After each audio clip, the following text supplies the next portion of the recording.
The city of Velar burned in the night. Flames rose from buildings that had stood for 1,000 years.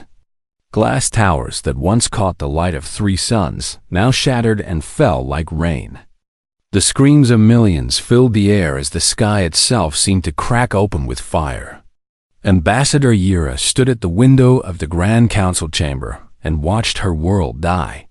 She was old, even by Valoran standards. Her pale blue skin had turned gray with age, and her 4 eyes had grown dim over the centuries. But she had never seen anything like this. None of her people had. The Valorans had forgotten what war looked like. They had erased it from their memory like a bad dream. Now the dream had returned, and it was worse than anything in their oldest histories. The Drath hegemony had come without warning. One moment, the skies of Valora Prime were clear and peaceful. The next, they were filled with thousands of black warships that blocked out the stars. The Drath were a coalition of predatory species from the dark edges of the galaxy. They lived for conquest. They fed on fear, and they had chosen the Valorans as their next meal. The planetary defense fleet had lasted exactly 43 minutes. It was not a battle. It was a slaughter.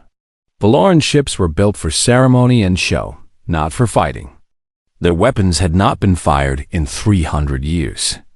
Most of the crews did not even know how to arm them. The Drath tore through them like a hot knife through soft bread.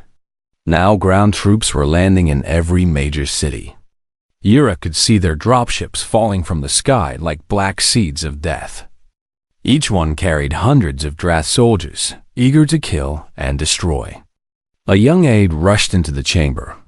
His name was Paul, and he was barely out of childhood. His eyes were wide with terror, and his hands shook as he spoke. Ambassador, the northern districts have fallen. The Drath are moving toward the city center. We have maybe 2 hours before they reach us. Yira closed her eyes. 2 hours. 2 hours until everything ended. The Valorans had no army. They had no weapons. They had trusted in peace and diplomacy for so long that they had forgotten how to fight. And now that trust would kill them all. Has anyone responded to our distress calls? She asked. Paul shook his head. The Montari say they cannot help. The Gorvan Collective has closed their borders. The Thousand Worlds Alliance sent their condolences. He paused, his voice breaking. No one is coming, Ambassador. No one wants to fight the Drath. Yira opened her eyes and stared out at the burning city. Somewhere in the distance, she could hear the deep boom of Drath cannons destroying another neighborhood. Children were dying out there. Mothers and fathers were dying. Everything her people had built over 10,000 years was being erased in a single night. And no one in the galaxy would lift a finger to help them. No one except. There is one more option, Yira said quietly. Paul looked at her with confusion. Ambassador? The humans. The word hung in the air like a curse. Paul took a step back, his face turning pale. Ambassador, we cannot. The humans are. They are. I know what they are, Yira said. I know the stories. Every species in the galaxy knows the stories. And she did know. Everyone knew about the humans. They were the species that other civilizations whispered about in dark corners. The species that even the Drath avoided. The species whose territory was marked on star maps with warnings and danger symbols. Humans came from a world called Earth. It was a death world, a planet so dangerous that most species could not survive there for even a day. The gravity was crushing. The weather was violent. The native life forms were predators that killed without mercy. And somehow, against all odds, humans had not only survived on this hellish world, but had thrived. They had evolved as hunters. Not the kind of hunters who waited in ambush, but the kind who chased their prey across endless distances until the prey collapsed from exhaustion. They called it persistence hunting. They would follow an animal for days, never stopping, never resting, until the animal's heart gave out from fear and fatigue. And what they did to animals, they also did to each other. Human history was written in blood. They had fought wars that killed hundreds of millions of their own kind. They had invented weapons that could destroy entire cities in a single flash of light. They had come close to wiping themselves out, not once, not twice, but dozens of times. Other species looked at human history and felt sick. The Valorans, in particular, had always kept their distance. Humans were everything the Valorans were not. They were violent, aggressive, and seemingly incapable of lasting peace. The Valoran Council had voted centuries ago to limit all contact with Earth, but now Valora was burning. And the choice was simple. Call the humans or die. Send the message, Yura said. Paul hesitated. Ambassador, even if they answer, even if they come, the humans might be worse than the Drath. We could be trading one monster for another. Yura turned to face her young aide. Her old eyes were filled with something he had never seen before. Hope mixed with fear. The Drath will kill us all, she said. Every man, woman, and child on this planet. They will burn our cities, destroy our culture, and erase us from history. That is certain. She paused. The humans might save us, or they might not. But at least with them, there is a chance. With the Drath, there is none. Paul stared at her for a long moment. Then he nodded slowly and walked to the communication console. His hands trembled as he entered the coordinates for Earth. The message was simple. Yura spoke it herself, her voice steady despite the terror in her heart. This is Ambassador Yura of the Valoran Confederacy. Our world is under attack. Millions are dying. We have no military. We have no weapons. We have nothing but hope. Please, if anyone on Earth can hear this, we beg you, help us. She ended the transmission and waited. The seconds stretched into minutes. Outside, the sounds of destruction grew louder. The Drath were getting closer. Then the console crackled to life. A human face appeared on the screen. It was a young female with dark hair and eyes that seemed too calm for someone receiving a desperate plea for help. Her name tag read Hana, and her uniform bore the symbol of the United Earth Defense Force. Valoran vessel. This is Earth Station 7. We received your transmission. Hana paused, and something changed in her eyes. Something cold and hard. How many are attacking you?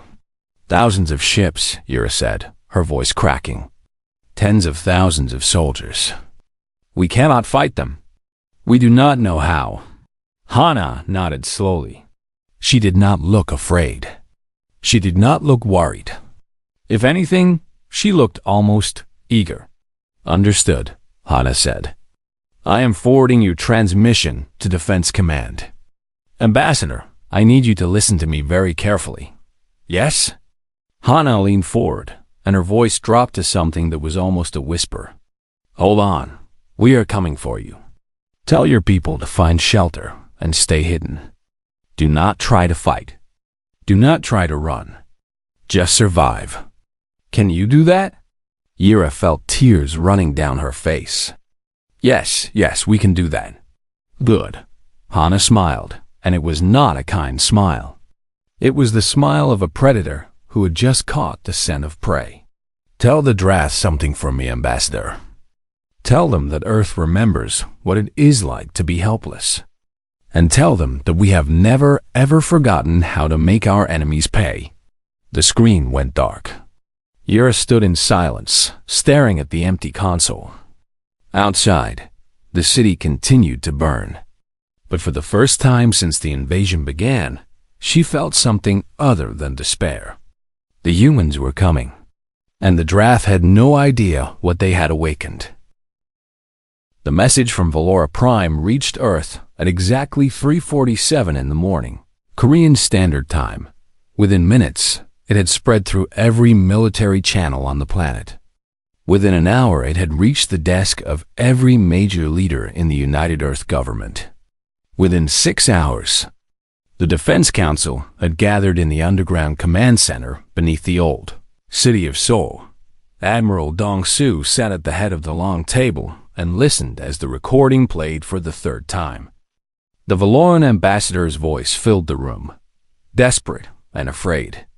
When it ended, silence fell over the gathered officers. Dong-Su was 63 years old.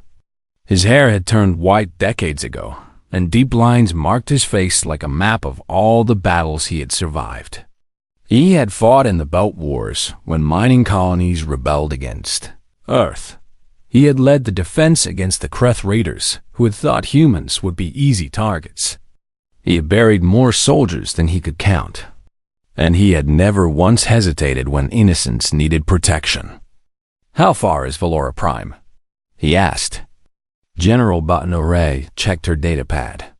She was younger than Dong-Su, with sharp eyes and a mind that worked faster than most computers. 14 days at maximum hyperspace, she said. If we push our engines beyond safe limits, maybe 12. And the Drath? 300 warships, according to the Valoran report. 20,000 ground troops, possibly more. They are led by a warlord named Kolveth. Baura pulled up an image on the main screen. The Drath commander was massive, even by his species standards. His scales were dark as night, and his eyes glowed with cruel intelligence. He has conquered 14 species in the last 30 years. None of them fought back successfully. None of them were human, said Colonel Hyan Wu from the far end of the table. He was the commander of the ground forces, a quiet man with hands that had killed more enemies than anyone cared to count. Dong-Su nodded slowly. What ships do we have available? 47 combat vessels can be ready within 24 hours, Baora replied. The rest of the fleet is scattered on patrol duties. We cannot recall them in time. 47 against 300. Dong-Su smiled, and it was not a pleasant smile. I have fought with worse odds. A younger officer, Captain Minho, spoke up. His voice carried the doubt that others were afraid to express. Admiral, with respect, the Valorans are not our allies. We have no treaties with them. They have avoided us for centuries. Why should we risk our people to save them? The room went quiet. Everyone turned to look at the Admiral. Dong-Su stood up slowly. He walked to the main screen and stared at the image of the burning Valoran cities. For a long moment, he said nothing. Then he spoke, and his voice was soft but carried to every corner of the room. 200 years ago, my grandmother lived through something called the Unification Crisis. Warlords had torn our nation apart. Millions were dying. The great powers of that age stood by and watched, because Korea was not their problem. He paused. She survived because ordinary people, humans who owed her nothing, chose to help anyway. They shared their food. They protected strangers. They refused to let the darkness win. He turned to face Captain Minho. We are human. That means we know what it is like to suffer. We know what it is like to cry for help and hear only silence. And we made a choice, centuries ago, that we would never let anyone else feel that silence if we could stop it. His eyes hardened. The Valorans may have avoided us. They may have feared us. But they called us anyway, because in their darkest hour, we were their only hope. I will not let that hope die. No one argued. Within hours, the fleet was assembling in orbit around Earth. Dong-Su stood on the bridge of the flagship, the Soul's Vengeance, and watched as ship after ship joined the formation. Each one carried hundreds of humans who had volunteered for a mission that might be their last. Lieutenant Yuna stood at the tactical station, her fingers dancing across the controls. She was 29 years old, with eyes that missed nothing and a mind that could calculate battle trajectories faster than most computers. Her grandmother had survived the Pacific Uprising, a bloody conflict that had nearly destroyed half of Asia. The old woman had taught Yuna many things, but one lesson stood above all others. Mercy was earned, never given. And those who preyed on the weak deserved no mercy at all. On the lower decks, Sergeant Tejo was preparing his ground forces. He was 41 years old, built like a mountain, and covered in scars from 3 colonial conflicts. Across his back, hidden beneath his uniform, were the names of every soldier who had died under his command. He carried them with him always, a reminder of the price of war and the responsibility of leadership. He gathered his soldiers in the main hangar and looked at their faces. They were young, most of them. Some had never seen real combat.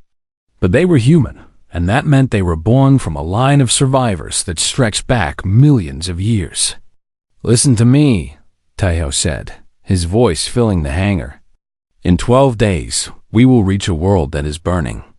Millions of innocent beings are dying while we speak. They have no weapons. They have no soldiers. They have only us." He paused, letting the weight of his words sink in. "The Drath think they are predators.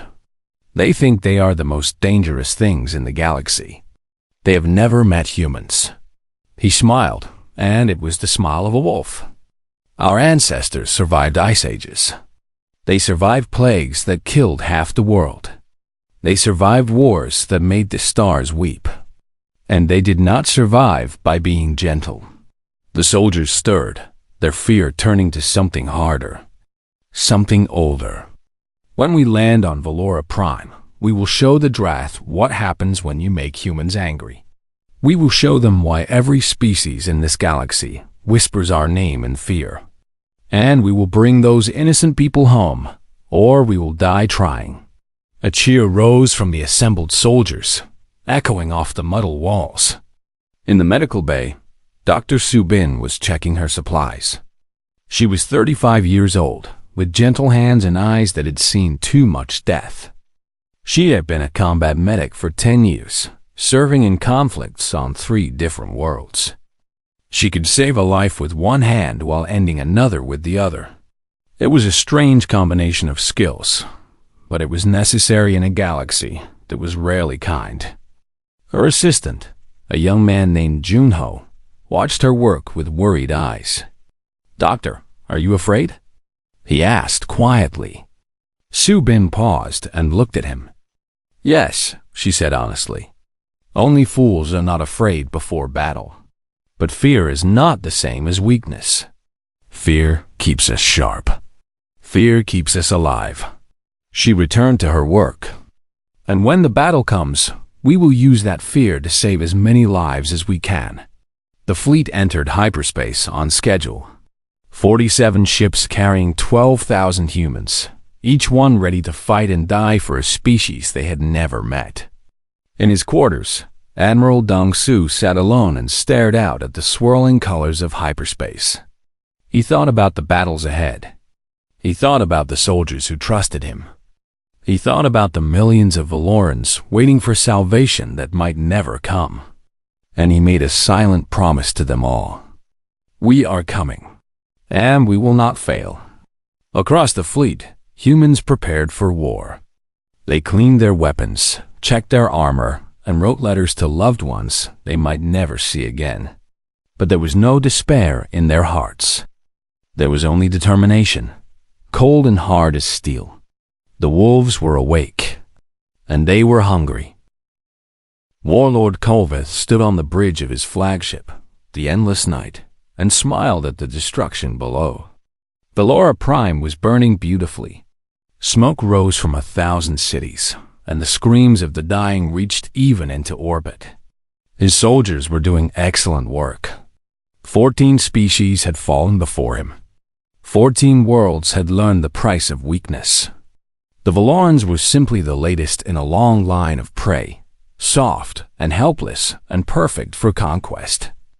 In a few more days, the last of their resistance would crumble, and Kolveth would add another trophy to his collection. His second in command, a scarred warrior named Drav, approached with a datapad. "Warlord, our sensors have detected ships approaching through hyperspace. 47 vessels. Kolveth turned, his eyes narrowing. What species? Drat hesitated. It was a small hesitation, barely noticeable, but Kolveth saw it, and he knew what it meant.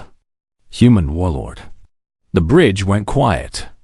Even the Drath, who feared nothing, knew the stories about humans. They were the species that other predators avoided. The species whose territory was marked with warnings on every star map. The species that had turned violence into an art form. But Kolveth had not conquered 14 worlds by being afraid. 47 ships against our 300? He laughed, the sound deep and cruel. The humans are either brave or stupid. Perhaps both. He waved his clawed hand dismissively. Let them come. We will crush them like we crushed all the others. 12 hours later, the human fleet dropped out of hyperspace. Admiral Dong Su stood on the bridge of the Soul's Vengeance and stared at the enemy formation. 300 Drath warships hung in space like a wall of black metal. Behind them, Valora Prime glowed with the light of burning cities. Open a channel, Dong Su said calmly. Lieutenant Yuna's fingers moved across her console. Channel open, Admiral. Dong Su straightened his uniform and spoke clearly. This is Admiral Dong Su of the United Earth Defense Force. You have attacked a species under our protection. You have exactly one opportunity to withdraw.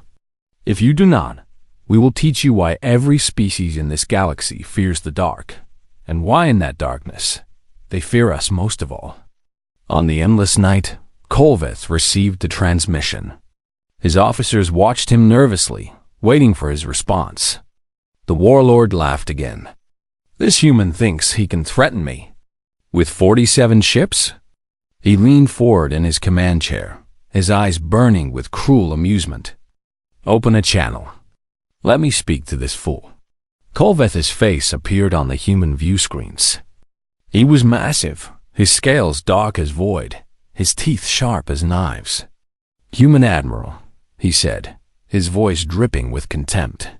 I have destroyed empires. I have burned worlds. I have killed millions. Your tiny fleet is nothing to me. Surrender now, and I might let some of you live as slaves. Dong Su did not flinch. You have been warned. What happens next is your choice. Kolveth smiled. Destroy them. 300 Drath warships opened fire. And then the humans showed them what war really looked like.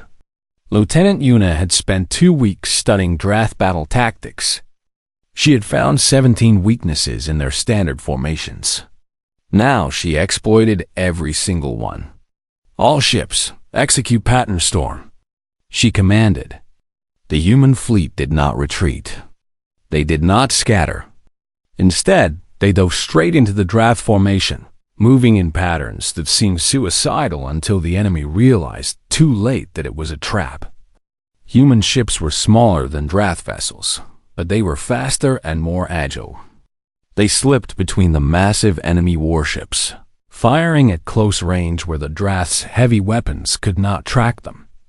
They used the enemy's own ships as shields, forcing the Drath to hold their fire or risk destroying their own fleet. Kolveth watched in growing disbelief as his ships began to explode. What are they doing? He demanded. This is not how battles are fought. But humans had never fought battles the way other species expected. Human warfare was not about honor or glory. It was about winning by any means necessary. It was about finding the enemy's weakness and striking it without mercy. Commander Yunji led a squadron of 6 destroyers in a flanking maneuver. Her ships were small, barely more than fast attack craft.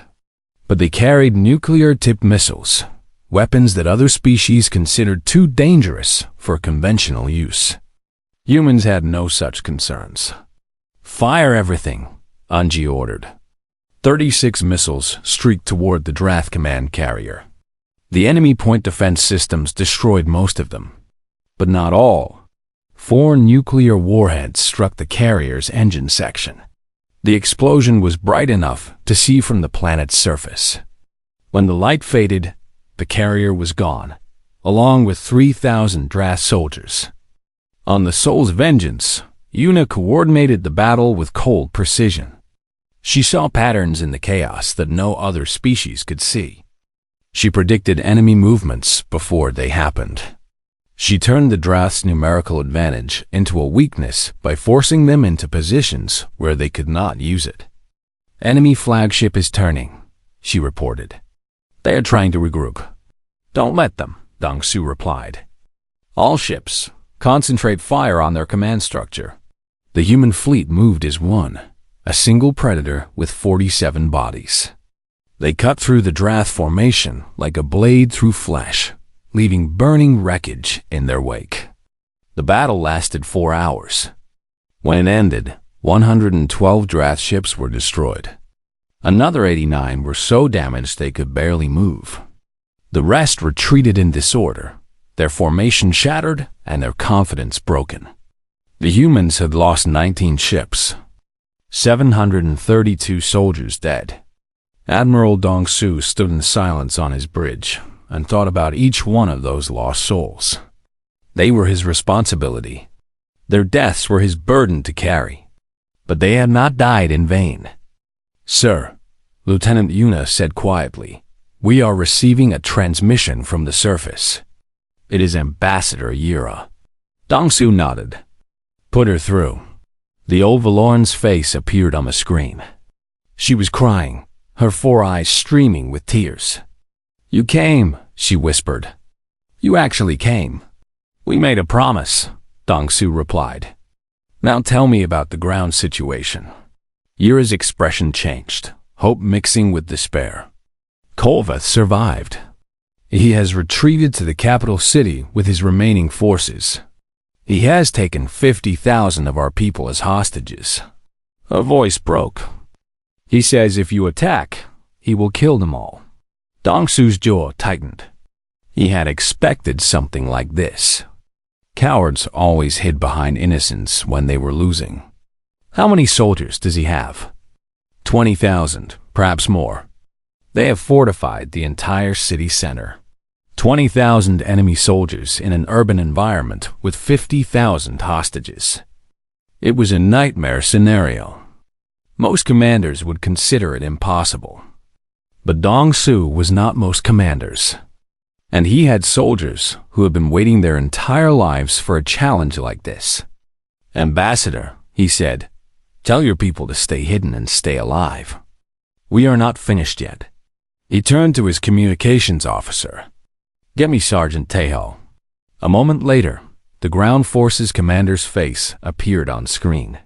His eyes were bright with anticipation. "Admiral, are we going down?" "We are going down," Dong Su confirmed. "The enemy has hostages. This will need to be surgical." Tejo smiled, and it was the smile of a predator who had just found his prey. "Don't worry, Admiral. We have been practicing surgical for 10,000 years." In orbit above Velora Prime, transport ships began to launch. 3,000 human soldiers descended toward the burning city below. The Drath thought they were safe behind their walls of hostages.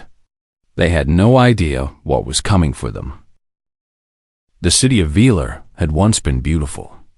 Crystal towers had risen toward the sky, catching the light of 3 suns and turning it into rainbows. Gardens had filled every corner, and the sound of music had drifted through the streets. It had been a place of peace and wonder, built by a species that had forgotten how to hate. Now it was a prison. Kolvath had established his command center in the Grand Council chamber, the same room where Ambassador Yura had called for help. His soldiers patrolled the streets in packs, killing anyone who tried to escape. 50,000 Valoran hostages were held in the central plaza, surrounded by guards who had orders to execute them at the first sign of a rescue attempt. The warlord sat on a throne made from the bones of his previous conquests and waited for the humans to attack. He had lost the space battle, but he still held the winning card. No species in the galaxy would sacrifice 50,000 lives just to kill him. The humans would negotiate. They would bargain. And eventually, they would let him go. That was how the game was played. But humans did not play by other species' rules. The assault began at midnight, when the darkness was deepest. Sergeant Taiho led the first wave, 300 soldiers moving through the shadows like ghosts. Humans had spent millions of years learning to hunt in the dark. Their eyes could adjust to the faintest light. Their ears could hear a heartbeat from 20 meters away. And unlike most species, they did not fear the night. They embraced it. Private G1 was part of the advance team. She was 19 years old, the youngest soldier in her unit. She had grown up on a farm in what was once called Gangwon Province, where she had learned to shoot by hunting deer that raided her family's crops. Her mother still sent her homemade kimchi through interstellar mail. Her younger brother wanted to be a musician. She was also the deadliest sniper in her battalion, with 73 confirmed kills before this mission. G1 lay on a rooftop 300 meters from the draft perimeter, her rifle steady in her hands. Through her scope, she could see 6 enemy sentries guarding a checkpoint. They were large, armored, and confident. They thought they were safe. They were wrong. G1 took a slow breath and pulled the trigger. The first sentry dropped without a sound, a hole in his head where his eye had been. Before the others could react, she fired again, and again, and again. 12 seconds later, all 6 sentries were dead. None of them seen her. None of them had even known they were in danger. "Checkpoint clear," G1 whispered into her communicator. Across the city, similar reports came in. Human snipers were eliminating draft sentries with surgical precision. The enemy perimeter was collapsing, and they did not even know it. Kolveth sat in his command center and waited for reports that never came. His communications were being jammed. His scouts had stopped responding. And in the darkness outside, something was hunting his soldiers. "Warlord," one of his officers said nervously, "we have lost contact with the northern sector." "Send a patrol to investigate," Kolveth ordered. The patrol never returned. Sergeant Taeho led his team through the empty streets, moving from shadow to shadow. They communicated through hand signals, a silent language that humans had developed over thousands of years of warfare. No words, no lights, just movement and death. They found a draft patrol at an intersection. 8 soldiers, heavily armed, searching for the enemies they could not see. Taeho held up his fist. His team froze. He pointed at 2 soldiers on the left, then at himself. He pointed at 2 more on the right, then at Corporal Hai-Jin. He pointed at the remaining 4, then made a cunning gesture across his throat.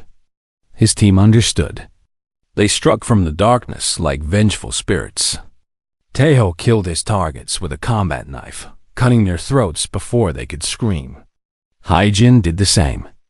The other 4 Drath had time to turn, time to see shapes moving in the shadows, time to feel fear. They did not have time to fight back. 30 seconds later, the patrol was dead. Not a single shot had been fired. The Drath were predators. They had evolved on a world of perpetual twilight, where only the most vicious survived. They were larger than humans, stronger, faster. Their claws could tear through armor. Their teeth could crush bone. But they had never faced humans in ground combat. Humans were different from other prey. Humans did not run. Humans did not hide. Humans studied their enemies, learned their weaknesses, and then exploited those weaknesses with ruthless efficiency. The Drath were strong, but they relied on that strength. They fought in straight lines, using brute force to overwhelm their opponents. They did not understand deception. They did not understand ambush. They did not understand the 1,000 tricks that humans had developed over millions of years of killing each other. By 3 a.m., the outer defensive ring had collapsed. By 4 a.m., human forces had infiltrated to within 500 meters of the central plaza. And still, Kolveth did not know they were there. Dr. Subin moved with the second wave, her medical kit on her back and a pistol on her hip. She had treated wounded humans during the approach, patching them up quietly and sending them back into battle. Now she was close enough to hear the hostages crying in the plaza ahead. Her assistant, Junho, crawled beside her through the rubble. "Doctor," he whispered, "there are too many guards around the hostages. If shooting starts, thousands will die." Subin nodded grimly. This was the hardest part of the plan.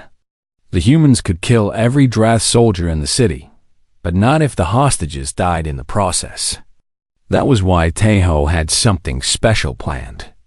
At exactly 4:30 a.m., all the lights in the city went out simultaneously. Human hackers had penetrated the Valoran power grid and shut down everything at once. The Drath guards around the plaza were suddenly blind. Humans were not. Human soldiers were equipped with night vision technology that turned darkness into daylight. But more than that, they had trained for years to fight in complete darkness. They knew how to move by sound alone. They knew how to fight by feel alone. The Drath knew none of these things. Taeho gave the signal. 300 soldiers opened fire at once, targeting only the Drath guards. The sound was deafening, a roar of thunder that shook the ruined buildings. But not a single shot came within 10 meters of a hostage. The Drath tried to fight back. They fired blindly into the darkness, screaming in rage and fear. But they could not see their enemies. They could not hear them over the gunfire. They could only feel the bullets tearing through their armor. In 6 minutes, every guard in the plaza was dead. Taeho's voice came over the communicator.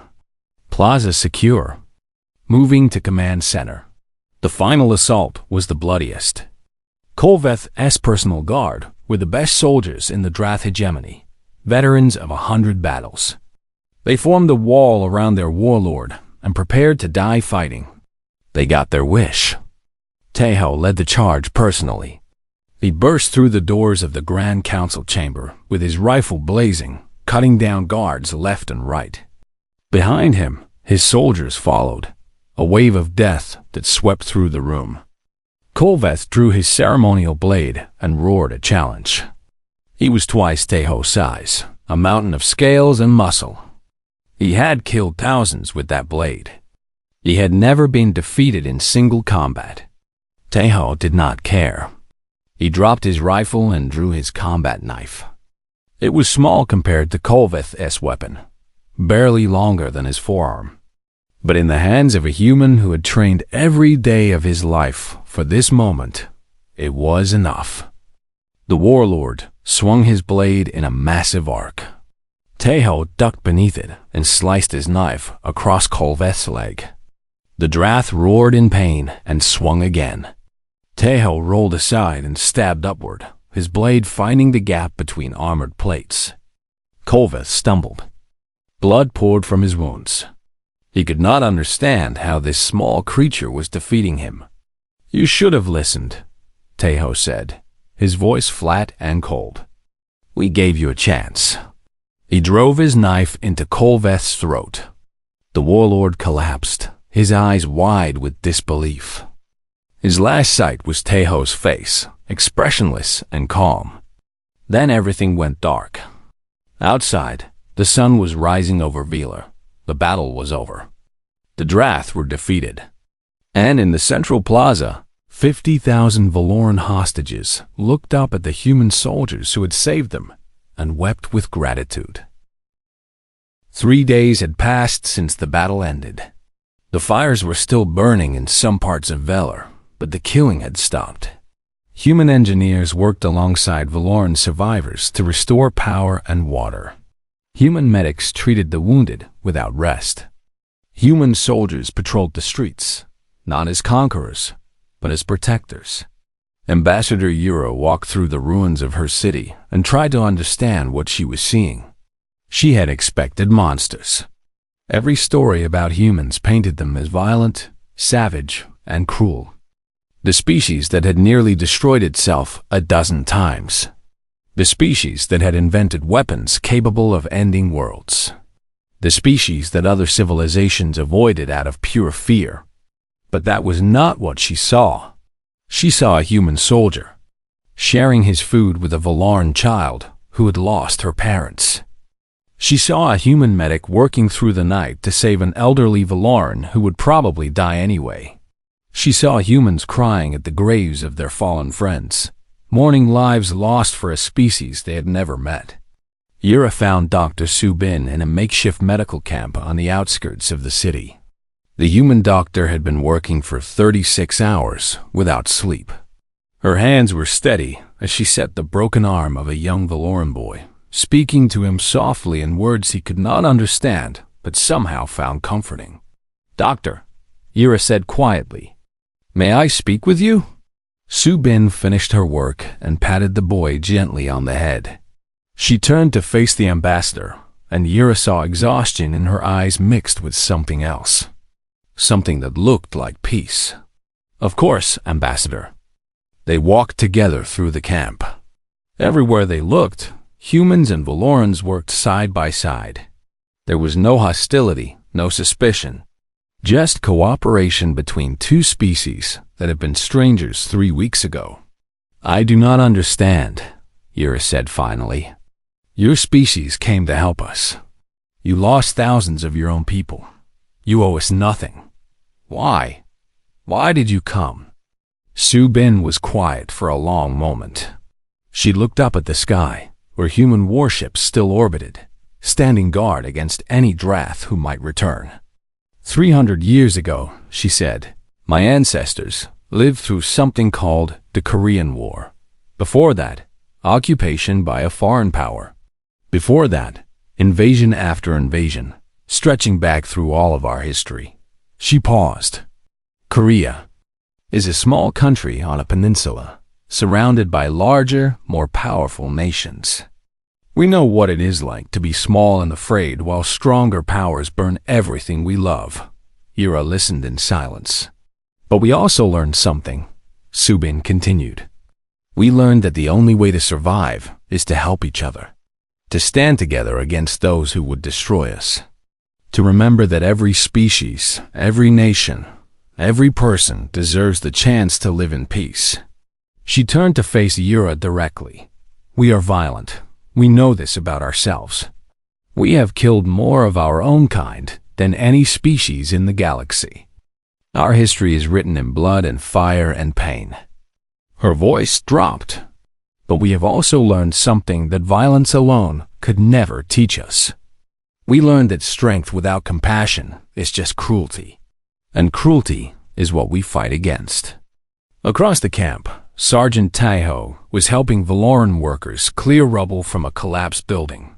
His hands, which had killed Kolveth 3 days ago, now lifted broken stones with gentle care. Beside him, Private G1 was teaching a group of Valoran children how to play a simple Earth game, her rifle left forgotten against a wall. "The galaxy fears us," Subin said, "and perhaps they should.